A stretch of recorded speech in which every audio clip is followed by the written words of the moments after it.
ആ വികസനപാത ഇനി മുന്നോട്ട് പോകില്ലെന്ന് തോന്നുന്ന ഘട്ടത്തിൽ ഒരു തുരങ്കപാത ഒരുക്കുന്നത് പോലെ അത് യാഥാർത്ഥ്യമാക്കിയ ഭരണാധികാരിയുടെ പേരാണ് ശ്രീ പിണറായി വിജയൻ. സർക്കാരിന്റെ പേരാണ് LDF സർക്കാർ. അങ്ങനെ യാഥാർത്ഥ്യമാക്കിയ പദ്ധതികളുടെ പട്ടികയിലേക്ക് ഇതാ ഇന്ന് മുതൽ ഒരു പുതിയ പേര് കൂടി വരാൻ വേണ്ടി പോകുന്നു.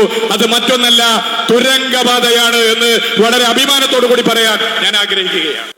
ഇവിടെ ബഹുമാനപ്പെട്ട MLA-യും ബഹുമാനപ്പെട്ട ധനകാര്യ വകുപ്പ് മന്ത്രിയും സംസാരിച്ചത് കൊണ്ട് ഞാൻ അതിലേക്ക് കടക്കുന്നില്ല. നിങ്ങളെല്ലാവരും പ്രതീക്ഷിക്കുന്നത് കേരളത്തിന്റെ മുഖ്യമന്ത്രിയുടെ വാക്കുകൾ കേൾക്കാനാണ്.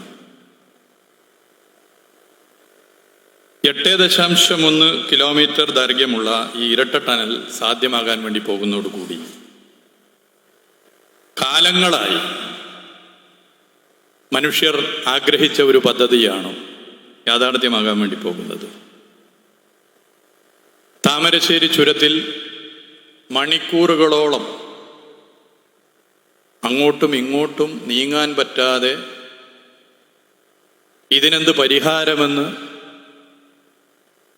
വല്ലാതെ പ്രയാസപ്പെട്ട് നമ്മളെല്ലാവരും എത്രയോ കാലമായി ചിന്തിക്കുകയാണ്. എന്താണ് ഇതിന് പരിഹാരം? എത്രയും വേഗത്തിൽ വയനാട്, കോഴിക്കോട് ജില്ലകളെ ബന്ധിപ്പിക്കാനായാൽ അതിന്റെ മാറ്റമുണ്ടാകുന്നത് വയനാട്, കോഴിക്കോട് ജില്ലകൾക്ക് മാത്രമല്ല, കേരളത്തിനാകെയാണ് എന്നുള്ളത് നമുക്കൊക്കെ അറിയാം. വയനാട്ടിലെ ജനങ്ങളെ സംബന്ധിച്ചിടത്തോളം കേരളത്തിന്റെ തലസ്ഥാനമായ തിരുവനന്തപുരത്ത് എത്തിച്ചേരുന്നതിനേക്കാൾ എളുപ്പത്തിൽ എത്താൻ വേണ്ടി സാധിക്കുക കർണാടകയുടെ തലസ്ഥാനവും നമ്മുടെ രാജ്യത്തെ പ്രധാനപ്പെട്ട IT ഹബ്ബുകളിലും ഒന്നായ ബാംഗ്ലൂരിൽ എത്തിച്ചേരാനാണ്. 2021 മെയ് 20 ഈ സർക്കാർ അധികാരത്തിൽ വന്നതിന് ശേഷം പ്രകടന പത്രികയിൽ കേരളത്തിന്റെ ടൂറിസത്തിന്റെ കുതിപ്പിന് വലിയ സംഭാവന നൽകാൻ സാധിക്കുക മലബാർ ടൂറിസത്തിന്റെ സാധ്യതയെ വികസിപ്പിക്കുന്നതിലൂടെയാണെന്ന് എഴുതി വച്ചത് നടപ്പിലാക്കുന്നതിന്റെ ഭാഗമായി ഞങ്ങൾ പ്രത്യേകം ശ്രദ്ധിച്ചത് വയനാട് ജില്ലയുടെ ടൂറിസത്തിന്റെ സാധ്യതയാണ്. ബാംഗ്ലൂരിന്റെ വീക്കെൻഡുകൾ വയനാട്ടിലേക്ക് മാറ്റാൻ വലിയ മാർക്കറ്റിംഗ് നടത്തിയതിന്റെ ഭാഗമായി വയനാട് ജില്ല രൂപം കൊണ്ടതിന് ശേഷമുള്ള സർവകാല റെക്കോർഡ് ടൂറിസ്റ്റുകളുടെ എണ്ണം പൊതുവെ കാണാൻ വേണ്ടി സാധിച്ചു. കോഴിക്കോട് ജില്ലയും ഇതിന്റെ ഗുണഭോക്താക്കളായി മാറി. കോഴിക്കോട് ജില്ലയിൽ ആഭ്യന്തര സഞ്ചാരികളുടെ വരവ് മുൻവർഷത്തെക്കാളും 14.44% അധികമായി. വയനാട് ജില്ല കോവിഡ് കാലത്തെക്കാളും 16.21% അധികം ആഭ്യന്തര സഞ്ചാരികളെ വരവേറ്റു.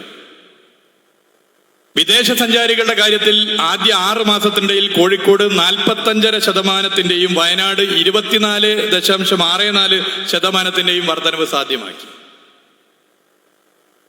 ഇവിടെ യാനക്കാമ്പോയിൽ എടുത്ത് പരിശോധിച്ചാൽ മലബാർ റിവർ ഫെസ്റ്റിവൽ ഇവിടെ ആരംഭിച്ചു.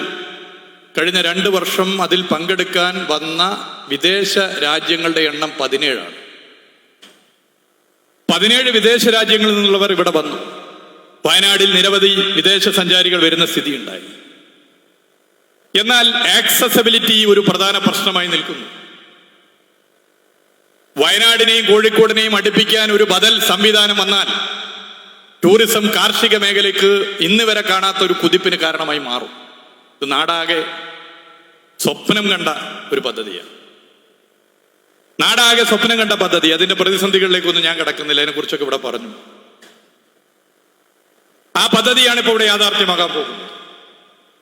കേരളത്തിലെ കഴിഞ്ഞ 9 വർഷക്കാലം എടുത്ത് പരിശോധിച്ചാൽ ഒട്ടേറെ സ്വപ്ന പദ്ധതികൾ, നാട്ടിലെ ജനങ്ങൾക്ക് ആശ്വാസമായ പദ്ധതികൾ യാഥാർത്ഥ്യമായ വർഷങ്ങളാണ് 2016 മുതൽ ശ്രീ പിണറായി വിജയൻ മുഖ്യമന്ത്രിയായ സർക്കാരിന്റെ LDF സർക്കാരിന്റെ ഭരണകാലം എന്നുള്ളത് ഞാനിവിടെ ചൂണ്ടിക്കാട്ടാൻ ആഗ്രഹിക്കുന്നു.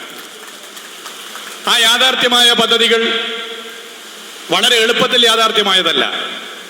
പല പദ്ധതികൾക്കും പല തടസ്സങ്ങളും ഉണ്ടായിരുന്നു. പല പദ്ധതികളും ഇല്ലാതാക്കാനുള്ള ചില തെറ്റായ പ്രചരണങ്ങളും വിവാദങ്ങളും അനാവശ്യ പ്രശ്നങ്ങൾ സൃഷ്ടിക്കാനുള്ള ശ്രമമുണ്ടായി. ആ പദ്ധതികളൊക്കെ യാഥാർത്ഥ്യമാകുമോ എന്ന് പ്രയാസത്തോടുകൂടി ജനം ആശങ്കപ്പെട്ട് നിൽക്കുന്ന ഘട്ടത്തിൽ, അത്തരം പദ്ധതികളുടെ വികസന പാതക്ക് മങ്ങലേൽക്കുന്നുവെന്ന് തോന്നുന്ന ഘട്ടത്തിൽ, ആ വികസന പാത ഇനി മുന്നോട്ട് പോകില്ലെന്ന് തോന്നുന്ന ഘട്ടത്തിൽ ഒരു തുരങ്കപാത ഒരുക്കുന്നത് പോലെ അത് യാഥാർത്ഥ്യമാക്കിയ ഭരണാധികാരിയുടെ പേരാണ് ശ്രീ പിണറായി വിജയൻ. സർക്കാരിന്റെ പേരാണ് LDF സർക്കാർ. എത്രയെത്ര പദ്ധതികൾ നിശ്ചയദാർഢ്യത്തോടുകൂടി LDF സർക്കാർ ആ പദ്ധതികൾ ഈ കേരളത്തിൽ യാഥാർത്ഥ്യമാക്കി. അങ്ങനെ യാഥാർത്ഥ്യമാക്കിയ പദ്ധതികളുടെ പട്ടികയിലേക്ക് ഇതാ ഇന്നു മുതൽ ഒരു പുതിയ പേര് കൂടി വരാൻ വേണ്ടി പോകുന്നു. അത് മറ്റൊന്നല്ല, തുരങ്കപാതയാണ് എന്ന് വളരെ അഭിമാനത്തോടു കൂടി പറയാൻ ഞാൻ ആഗ്രഹിക്കുകയാണ്. ഈ തുരങ്കപാത യാഥാർത്ഥ്യമാക്കുന്ന പ്രവർത്തനത്തിന് നേതൃത്വം കൊടുത്ത എല്ലാവരെയും ഹൃദയത്തോട് ചേർത്ത് പിടിച്ച് അഭിവാദ്യം ചെയ്തുകൊണ്ട് ഈ തുരങ്കപാതയുടെ നിർമ്മാണ ഉദ്ഘാടനം നിർവഹിക്കുവാൻ വേണ്ടി കേരളത്തിന്റെ ബഹുമാനപ്പെട്ട മുഖ്യമന്ത്രി ശ്രീ പിണറായി വിജയനെ ക്ഷണിക്കുകയാണ്.